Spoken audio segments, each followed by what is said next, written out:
dear friends, and welcome to another video on our channel in this afternoon segment where we'll take a look at what has been happening in Poland over the last few hours and what's currently going on in Europe. Because yes, this channel is not just about Poland, it also covers the weather in Europe, but we can expand that to include the United States and other countries if you want. Let me know in the comments if you want to discuss these things too. Well, let's move on to Europe. We have, of course, Poland, we have Europe, and what do we see here? We see a lot of clouds, especially right now. There's a lot happening in Germany, in Denmark, and also up north in Norway. It's quite interesting there because we have this warm atmospheric front that's currently moving further north, and there we have snowfall as well. In particular, it's quite fascinating. There will be a lot of snow falling in Norway and southern Sweden. Poland is under the influence of a mass of warmer air, but a cold atmospheric front is approaching us. And that's also an interesting matter. My dear friends, let's take a look at how the situation looks right now. Right now, at this moment, when we also mark the pressure, we can see that the center of the low pressure system is located over the North Sea with a pressure of 961 HPA. And we will generally focus on this low pressure system at this time. These high-pressure systems are far from Europe, and they do not influence the weather in Europe in any way. Well, what we primarily care about is identifying the atmospheric fronts, and we can generally do that quite easily. Let's check the temperatures and see how they look. We can clearly see where we have a temperature difference between the definitely cooler air over Russia at the moment and the very warm air primarily over Germany, because that's where we have the warmest air right now. As for the atmospheric front, we have a warm front that stretches out in such a way that it distinctly separates the much cooler air to the east and northeast of Poland from the significantly warmer air located here in the central sector, which includes Germany and Poland, and we also have a cold atmospheric front. This cold atmospheric front is very interesting because it is currently moving through the western borders of Germany, and this front is bringing very strong gusts of wind and storms there. It's also worth checking how this low pressure system will move and whether it could pose any threat to Poland. Of course, the detailed forecast is at 6 or 7 p.m. in the evening and also in the morning, but here we are primarily focusing on a more casual discussion. So what do we see here? We see the low pressure system. And from the center located over the North Sea, we see Germany and Poland under the influence of this warm air mass. And we can also see, of course, that the cold air is starting to flow in more from the west, and this cold front is beginning to develop more. My dear friends, let's move on to the next calculations and check how the situation will look.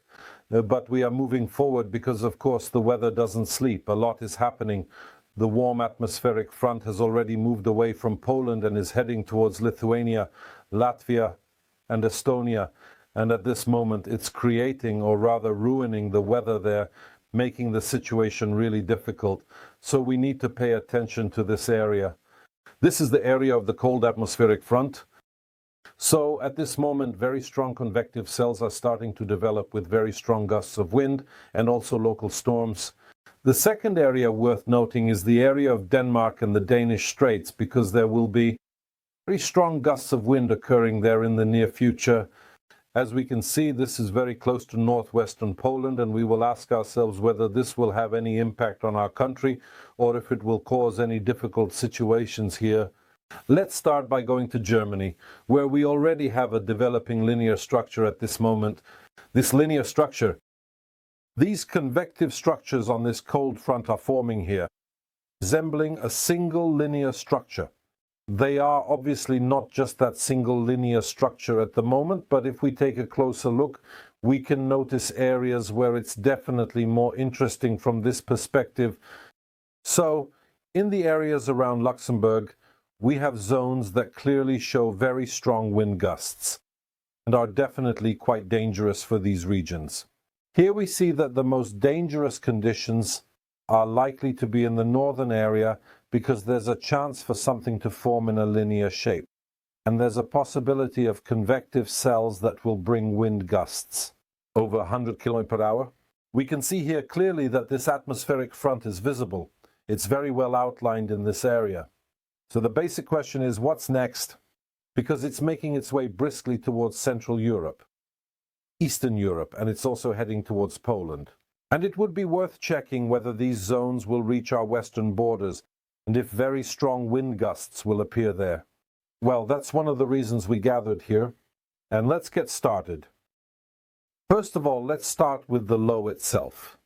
The burned low, which, by the way, won't get too close to us, will still be located over the North Sea with a very low pressure of 959 HPA, 959 hectopascals. That's a lot. The low pressure will cause very strong wind gusts within its area, and the weather there will definitely be dangerous. I decided to check various calculations, but let's get a bit closer, because since we know how this low will look, it will generally continue to wander slowly towards the northwest, gradually deepening, but we in Poland won't be under its influence. The most difficult situation will be in Denmark, northern Germany, as well as Norway and southern Sweden. That's where the weather will be the most dangerous in the coming hours. And look, it will keep moving towards Norway and Sweden, and by Tuesday around 2 p.m. it should be right there. The most difficult situation will be in Denmark, on northern Germany, as well as Norway and southern Sweden. That's where the weather will be the most dangerous in the coming hours.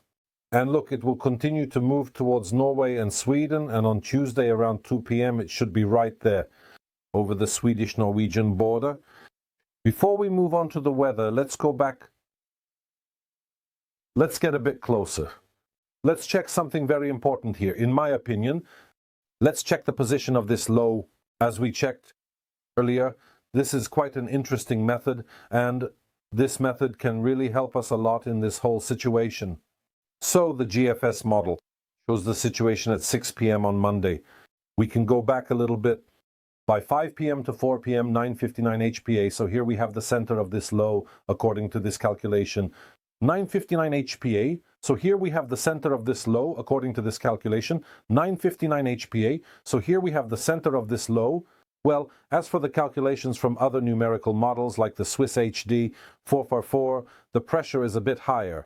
961 HPA, but the positioning is practically perfect. Let's check other calculations. Let's look at the calculations from a different model here. I'll go back to that method. And let's check the icon model. In the case of the icon model, center is slightly shifted further south. We'll mark the icon model in blue. The ECMWF model shows a similar situation to the GFS model. So this low is in a very good position according to these numerical models. Let's check what its center will look like on Tuesday around 6 p.m. According to the ECMWF model, it's 965 HPA, and this low will already be around Oslo. In the case of the icon model, we see the center of this low shifted further north at 971 HPA. So these two scenarios suggest that nothing bad is likely to happen in Poland, especially in the Baltic Sea and the northwestern regions, which I'll also talk about shortly. And now the Swiss HD44 model. Let's check what the center, this low pressure system, looks like. Let's wait for it to load because it will take a moment. And here we see again positioning of the ECMWF model. But regardless of that, we can see that this low will be moving in a northeast direction, moving away, slowly moving away from our borders or not getting close to our borders, which means for us that it will be fairly okay. How okay is it? Let's check it out. Here we have the situation for Monday in the afternoon and evening hours. We can see that the cloud cover associated with the cold front will be moving towards Poland, and now a very important thing, this cloud cover and the convective precipitation will be diminishing. In many places, they will fade away, but there will be a certain area, especially here in northern Germany, where these convective cells might reach Poland, and there is a good chance that they will indeed make it to Poland, which will also cause strong wind gusts. I'll go back a bit. Let's move on. As you can clearly observe, you can see that they will almost completely be fading away in the sky, but around 11 p.m. they should move over the Szczecin Lagoon and then continue towards the border of the West Pomeranian and Pomeranian voivodeships in Poland. So let's check how the wind gusts will look at this moment. The strongest winds are blowing and will continue to blow in the Benelux countries and Western Germany at 60, 70, 80 km/h in gusts. 70 to 80 km/h in gusts.